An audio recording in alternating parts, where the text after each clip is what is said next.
What happens when three brothers set out to find their fortune? Get ready for The Knapsack. The Hat and the Horn. A magical tale where true wealth isn't always gold, but something much more extraordinary. There were once three brothers who had fallen deeper and deeper into poverty. And at last their need was so great that they had to endure hunger, and had nothing to eat or drink. Then said they, "We cannot go on thus. We had better go into the world and seek our fortune." They therefore set out, and had already walked over many a long road, and many a blade of grass, but had not yet met with good luck. One day they arrived in a great forest, and in the midst of it was a hill, and when they came near they saw that the hill was all silver.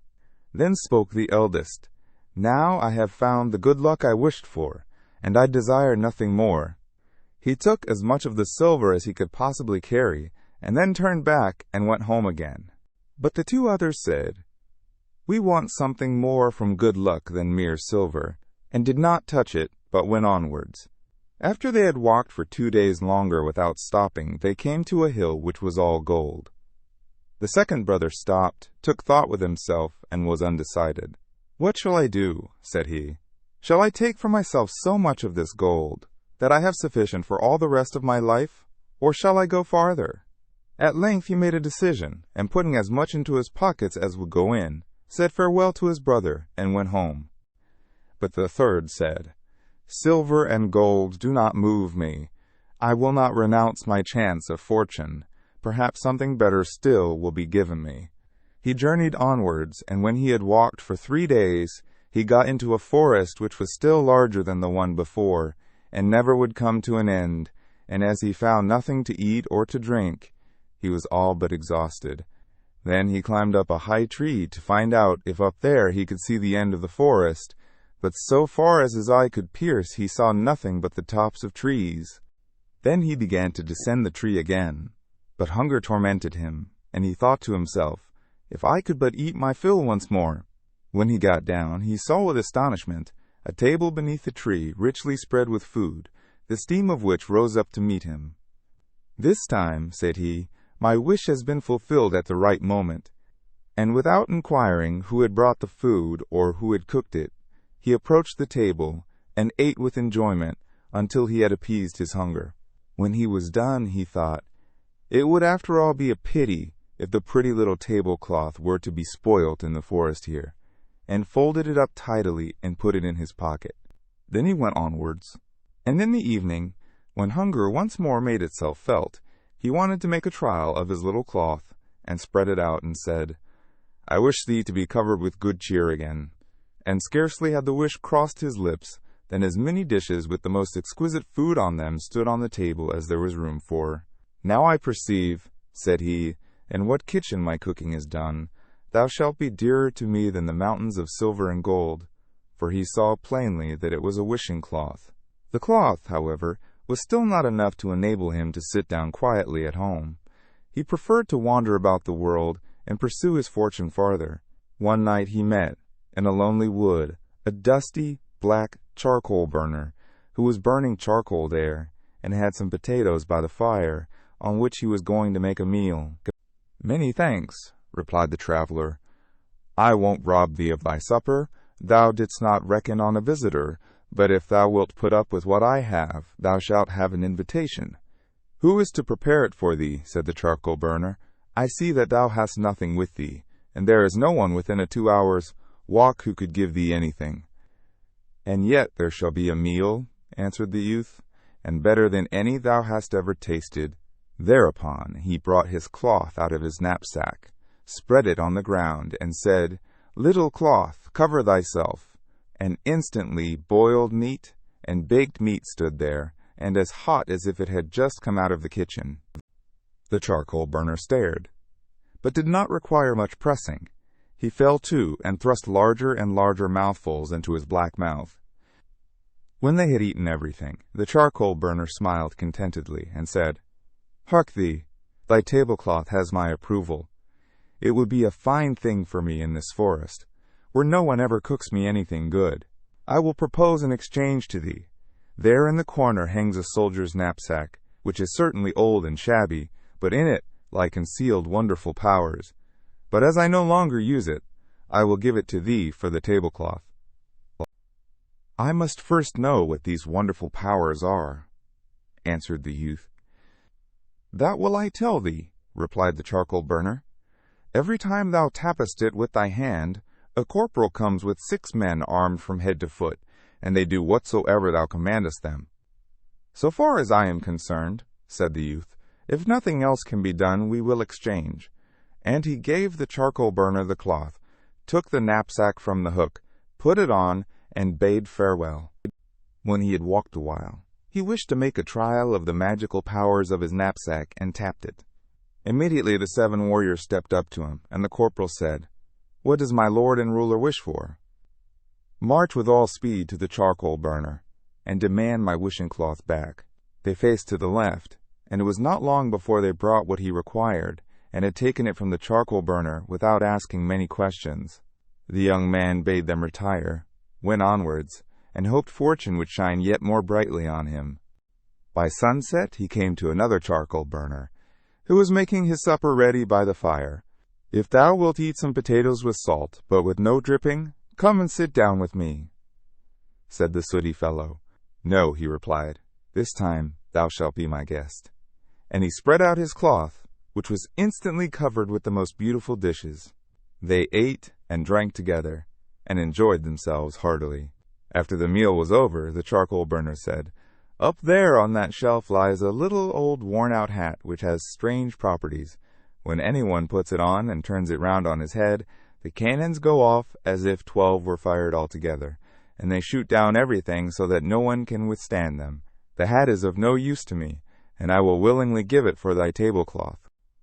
That suits me very well, he answered, took the hat, put it on, and left his tablecloth behind him. Hardly, however, had he walked away, than he tapped on his knapsack, and his soldiers had to fetch the cloth back again. One thing comes on the top of another, thought he, and I feel as if my luck had not yet come to an end. Neither had his thoughts deceived him. After he had walked on for the whole of one day, he came to a 3rd charcoal burner, who, like the previous ones, invited him to potatoes without dripping. But he let him also dine with him from his wishing cloth, and the charcoal burner liked it so well that at last he offered him a horn for it, which had very different properties from those of the hat. When anyone blew it, all the walls and fortifications fell down, and all towns and villages became ruins. He certainly gave the charcoal burner the cloth for it, but he afterwards sent his soldiers to demand it back again, so that at length he had the knapsack, hat and horn, all 3. Now, said he, I am a made man, and it is time for me to go home and see how my brothers are getting on. When he reached home, his brothers had built themselves a handsome house with their silver and gold, and were living in clover. He went to see them, but as he came in a ragged coat, with his shabby hat on his head, and his old knapsack on his back, they would not acknowledge him as their brother. They mocked and said, Thou givest out that thou art our brother who despised silver and gold, and craved for something still better for himself. He will come in his carriage in full splendor, like a mighty king, not like a beggar, and they drove him out of doors. Then he fell into a rage, and tapped his knapsack until 150 men stood before him, armed from head to foot. He commanded them to surround his brother's house, and 2 of them were to take hazel sticks with them, and beat the 2 insolent men until they knew who he was. A violent disturbance arose. People ran together, and wanted to lend the 2 some help in their need, but against the soldiers they could do nothing. News of this at length came to the king, who was very angry, and ordered a captain to march out with his troop, and drive this disturber of the peace out of the town. But the man with the knapsack soon got a greater body of men together, who repulsed the captain and his men, so that they were forced to retire with bloody noses. The king said, This vagabond is not brought to order yet, and next day sent a still larger troop against him, but they could do even less.